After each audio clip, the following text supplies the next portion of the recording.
ত্রিভুজটির পরিবৃত্ত অঙ্কন করো। এবার খতে তাহলে হচ্ছে সম্পাদ্য ৮ সৃজনশীল সম্পাদ্য অধ্যায় ৮ সম্পাদ্য সৃজনশীল ১৯ খ বলছে যে ত্রিভুজটির পরিবৃত্ত অঙ্কন করো।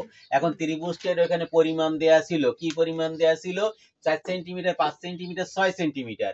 তা ত্রিভুজটির পরিবৃত্ত আঁকতে হবে। তাহলে তুমি প্রথমে ওই কতে চিত্র আছে ওই চিত্র তাড়াতাড়ি আনতে পারো। আবার এখানে তুমি একটা ৬০ সেন্টিমিটার মেপে নাও, এটা ৬০ সেন্টিমিটার স্কেল ধরে ধরে মাপবা যে একটা ৬০ সেন্টিমিটার, একটা ৫ সেন্টিমিটার, তারপরে একটা কি একটা কত একটা ৫ সেন্টিমিটার, একটা ৬ সেন্টিমিটার, এরকম মেপে মেপে নাও। ৪ সেন্টিমিটার, ৫ সেন্টিমিটার, ৬ সেন্টিমিটার, তাহলে ৪, এইটা ৫ সেন্টিমিটার, এইটা ৬ সেন্টিমিটার। কারণ দ্রুত ত্রিভুজটা কিভাবে আঁকা যাবে? প্রথমে তুমি এখানে ৬ সেন্টিমিটার ঠিক ওই ত্রিভুজটাকে নিতে হবে। এই ৬ সেন্টিমিটার একটা বাহু নিবা, ৬ সেন্টিমিটার। তারপরে এই ৫ সেন্টিমিটার ধরে কি করবা? সাথে সাথে কম্পাস দিয়ে নিবা, একটা টিক দিয়ে দিবা যে ৪ সেন্টিমিটার ধরে একটা বৃত্তচাপ এখানে এঁকে নিলে, আর এই ৫ সেন্টিমিটার ধরে আর একটা বৃত্তচাপ এইখানে এঁকে নিলে, এই এঁকে নিলে। তাহলে একটা হইছে ৪ আর একটা হইছে ৫। একটা হচ্ছে ৪, একটা হচ্ছে ৫। তাহলে এই এ বি সি এটা ত্রিভুজ বলে। এর পরিবৃত্ত আঁকতে হবে। কারণ পরিবৃত্ত কিভাবে আঁকতে হবে? পরিবৃত্ত আঁকতে হবে, প্রথমে কম্পাস ধরবা। কম্পাস ধরে এই যে এসি বাহু এর অর্ধেকের বেশি ব্যাসার্ধ নিয়ে কম্পাসের এখানে ধরে অর্ধেকের বেশি ব্যাসার্ধ নিয়ে এই পাশে একটা বৃত্তচাপ আর এই পাশে আর একটা বৃত্তচাপ। তাহলে আমার এখানে আনুমানিক আমি যে চিহ্নটুকু পাচ্ছি, এই একটা বৃত্তচাপ আর এই আর একটা বৃত্তচাপ।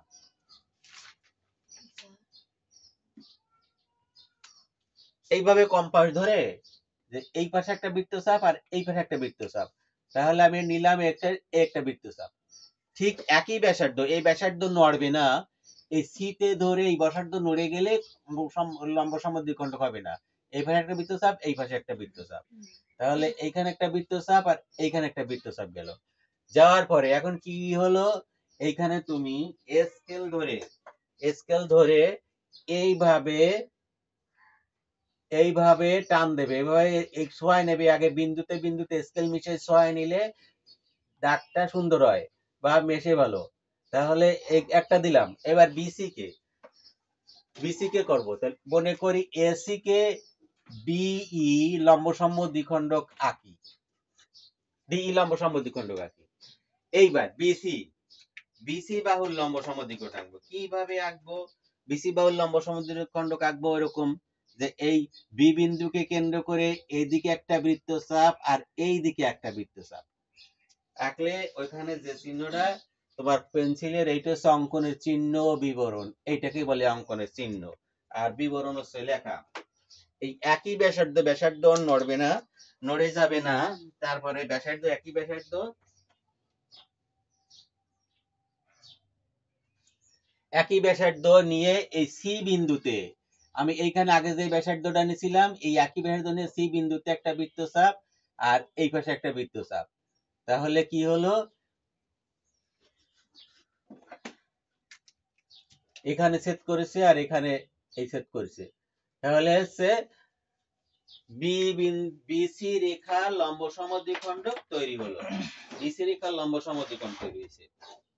তাহলে এইবার এইভাবে স্কেল ধরে কোথায় ছেদ করছে, ঠিক আছে, এখানে কোথায় ছেদ করছে এটা টান দেবে।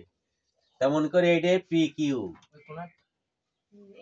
এই পি এই কিউ, পি কিউ। তাহলে সেম সেম এ কিউ। তাহলে এসি এর লম্ব সমদ্বিখণ্ডক আর বিসি এর লম্ব সমদ্বিখণ্ডক পি কিউ আঁকি। আচ্ছা, আঁকলাম। এখন এই যে মনে করি লম্ব সমদ্বি ও বিন্দুতে ছেদ করে, এই বিন্দুটা ও বিন্দু।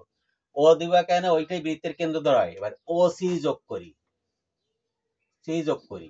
আচ্ছা, এখানে এ বসালে ও এ যোগ করতাম, এই জন্য অনেক জায়গায় লেখা থাকবে ও এখানে এ এখানে, যাকে আমরা যোগ করবো সেইটা যোগ করে এইবার হচ্ছে কি আমরা এই ও বিন্দুকে কেন্দ্র করে এই ও সি ব্যাসার্ধ নিয়ে একটা বৃত্ত আঁকবো যা এই বি দিয়ে এ দিয়ে যাবে।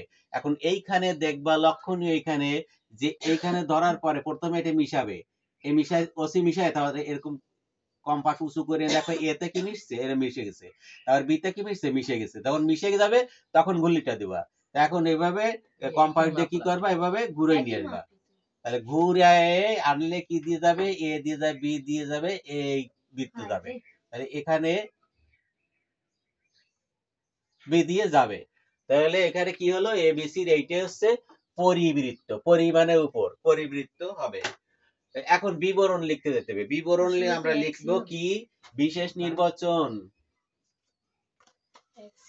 বিশেষ নির্বাচন দেওয়া আছে। এবার লিখলাম দেওয়া আছে 4 সেন্টিমিটার 5 সেন্টিমিটার, যেহেতু উল্লেখ করেছে 6 সেন্টিমিটার বাহু বিশিষ্ট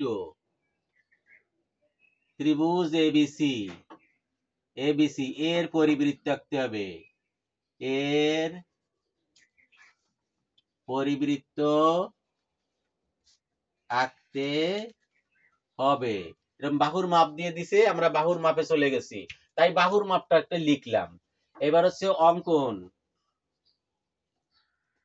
অঙ্কন ধাপ 1 অঙ্কন। এখানে অন্য কিছু লেখা যাবে না, শুধু পরিবৃত্তটুক লিখতে হবে।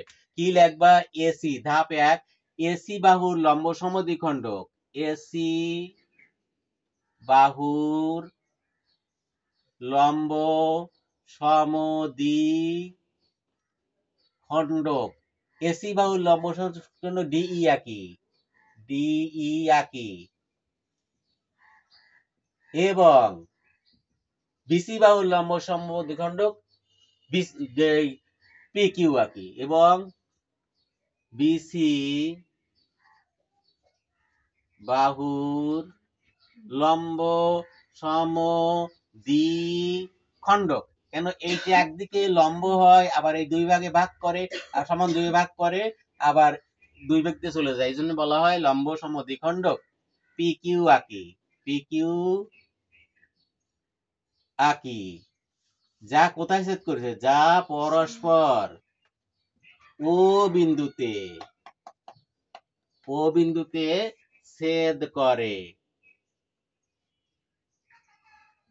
ছেদ করে। যখন ক্রস করে চলে যাবে তখন লিখতে হবে ছেদ করে, নয়তো স্পর্শ করে লিখতে হয়। এবার হচ্ছে ধাপ 2, ধাপ 2 ও কমা সি যোগ করি। কি করছি ওখানে, ও কমা সি যোগ করছি। এইবার ও বিন্দুকে কেন্দ্র করে, ও বিন্দুকে কেন্দ্র করে ওসি ব্যাসার্ধ নিয়ে, ওসি এর সমান ব্যাসার্ধ নিয়ে বা ওসি ব্যাসার্ধ নিয়ে, ব্যাসার্ধ নিয়ে একটি বৃত্ত আঁকি, একটি বৃত্ত আঁকি, যা কি করছে, এ বিন্দু, বি বিন্দু ও সি বিন্দু দিয়ে যায়, এ বি সি বিন্দু দিয়ে যায়। ইহাই নির্ণয় পরিবৃত্ত, ইহাই নির্ণয় পরিবৃত্ত, ইহাই নির্ণয় পরিবৃত্ত। তাহলে এখানে আমি ধাপ বাড়াতে পারতাম, 4টি বানাতে পারতাম। এসি বাহুর লম্ব সমদ্বিখণ্ডক ডিই আঁকি, আবার ধাপ 2তে যে লিখতে পারতাম বিসি বাহুর লম্ব সমদ্বিখণ্ডক পিকিউ আঁকি, আবার ধাপ 3 লিখতে পারতাম ও কমা সি যোগ করি, আর ধাপ 4 লিখতে পারতাম ও কে কেন্দ্র করে ওসি ব্যাসার্ধ নিয়ে একটি বৃত্ত আঁকি, যায় বিসি বিন্দু যায়। কিন্তু আমি দুই ধাপে ছেড়ে দিলাম। ধাপ এইভাবে যেভাবে আঁকা হবে ওইভাবে ধাপ তৈরি হবে, বা ওইভাবে ধাপে ধাপে লিখলে তোমার লেখাটা ক্লিয়ার হবে। হয়েছে? এবার আমরা কি পাইলাম, পরিবৃত্ত পেয়ে গেলাম। বলছে যে ত্রিভুজটির পরিবৃত্ত অঙ্কন করো। তাই এখানে যদি ত্রিভুজের দৈর্ঘ্য, বাহুর দৈর্ঘ্য গুলো দেওয়া থাকে, তাহলে বাহুর দৈর্ঘ্য নিয়ে ত্রিভুজ একে তার পরিবৃত্ত আঁকতে হবে। আর যদি বাহুর দৈর্ঘ্য দেওয়া না থাকে, তাহলে তোমার যেভাবে ত্রিভুজ তুমি সেভাবে খুশি নিতে পারবে। আচ্ছা, এবার পরবর্তীতে আমরা গ নাম্বারে চলে আসছি। পরবর্তী ভিডিও এই 19-এর গ। গ হচ্ছে কি, ত্রিভুজের পরিবৃত্তের বাহিরে যে কোনো একটি নির্দিষ্ট বিন্দু থেকে বৃত্তের দুটি স্পর্শক অঙ্কন করে দেখা হচ্ছে স্পর্শক দুটি সমান। এই ছিল গ নম্বরে। আমরা পরবর্তী ভিডিও চলে আসছি।